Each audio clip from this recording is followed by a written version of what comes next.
Hey, Pack. I'm going to do something I don't normally do. I'm going to go back and read a day. So you're going to get 2 today. I have to read this one because we left off on June 12th and we got to read June 13th. We have to. Aslan lives. I'm so cold, said Lucy. So am I, said Susan. Let's walk about a bit.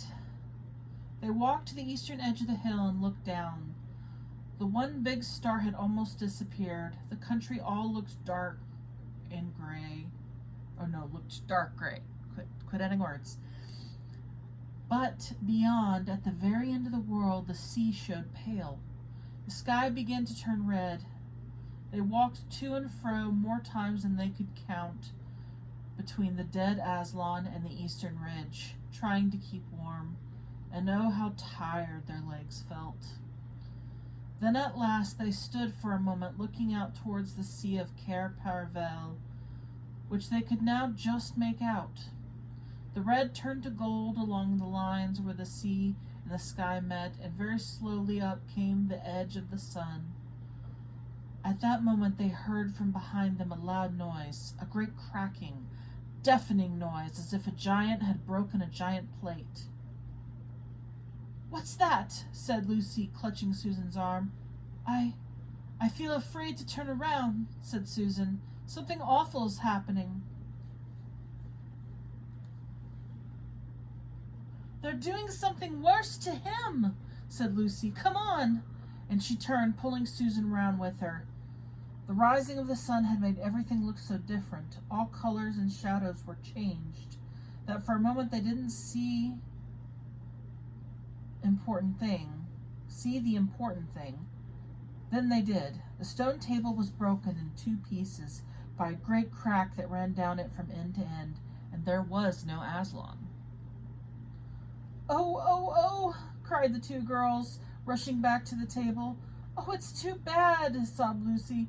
"They might have left the body alone." "Who's done it?" said Susan. "What does it mean? Is it more magic?" "Yes," said a great voice behind their backs. "It is more magic." They looked around. There, shining in the sunrise, larger than they had seen him before, shaking his mane, for he had apparently grown again, stood Aslan himself. "Oh, Aslan!" cried both the children, staring up at him almost as much frightened as they were glad. "Aren't you dead then, dear Aslan?" said Lucy. "Not now," said Aslan. Pages don't stick together. Come on, we need to see what happens next. "You're not a, asked Susan in a shaky voice. She couldn't bring herself to say the word ghost. Aslan stooped his golden head and licked her forehead. The warmth of his breath and rich sort of smell that seemed to hang about his hair came all over her. "Do I look it?" he said. The Lion, the Witch, and the Wardrobe. Why are the girls almost as frightened as glad? How does reading this passage make you feel? It makes me happy. I mean, they're in disbelief. But yeah.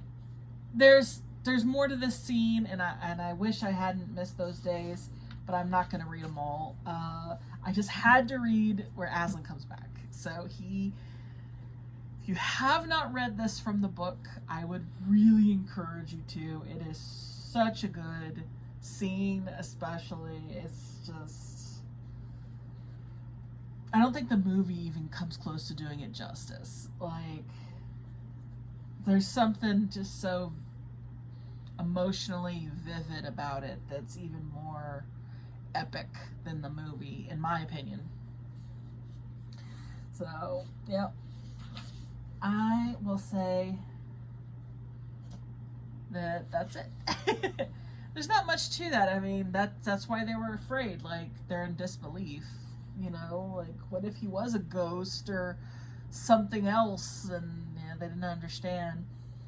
But It makes me feel happy and excited. I'm like, oh, yes, Aslan's back. Time to kick some butt. Go get that witch. But until next time, howl at the moon. Bye.